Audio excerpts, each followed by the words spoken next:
Qui occupe actuellement la seconde partie du tableau au classement provisoire de la Ligue 1. Ils sont 15e. Alors on continue à parler ballon rond, le ballon rond qui ne sert pas qu'à jouer au foot. Oui, on peut aussi jouer au tech ball. Le tech ball, c'est un mélange de tennis de table et de football. Ça vient de Hongrie et c'est aussi le Zoom Sport de la semaine. C'est signé Bintou Sidibé, Teddy Caruel et Christian Sgorlon. 2-3 allers-retours et après on va passer à l'échauffement articulaire, montée de genoux, talons-fesses, pas chassé. Ok? Allez, c'est parti. Tranquillement, on respire. On se relâche.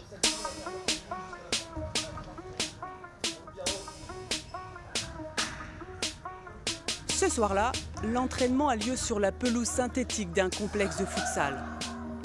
Mais leur terrain de jeu à eux, c'est plutôt ces tables de ping-pong incurvées, spécialement conçues pour permettre au ballon de mieux rebondir. Ici, on pratique le tech ball, mélange de ping-pong et de football. Le dernier sport à la mode venu d'Hongrie se joue en un set de 20 points.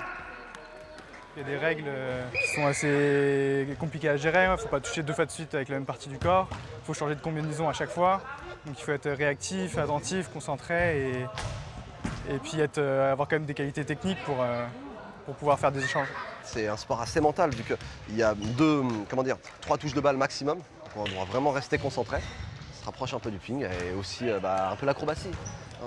On jongle un peu, c'est assez addictif comme sport.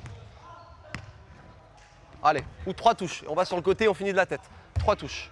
1, 2, 3. Et on essaie d'aller côté gauche ou côté droit. Adresse, justesse, stratégie, la discipline est exigeante mais reste ludique. C'est pourquoi elle attire de plus en plus de curieux et de compétiteurs.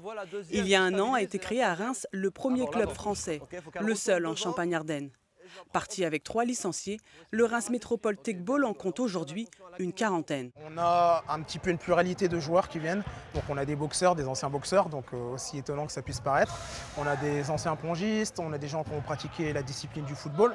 Mais c'est vrai que essentiellement ça aide, c'est un outil de base qui a été confectionné pour travailler la technique au niveau des centres de formation. Mais ça s'est développé en tant que discipline sportive en tant que telle.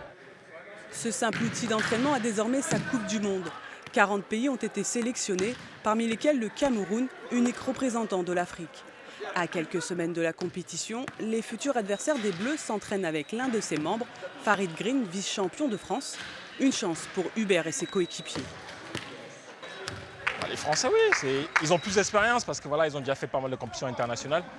Déjà la Coupe du Monde, la France a déjà participé, nous ça va être la première fois. Et bon, on utilise aussi leur expérience pour essayer d'apprendre et de progresser.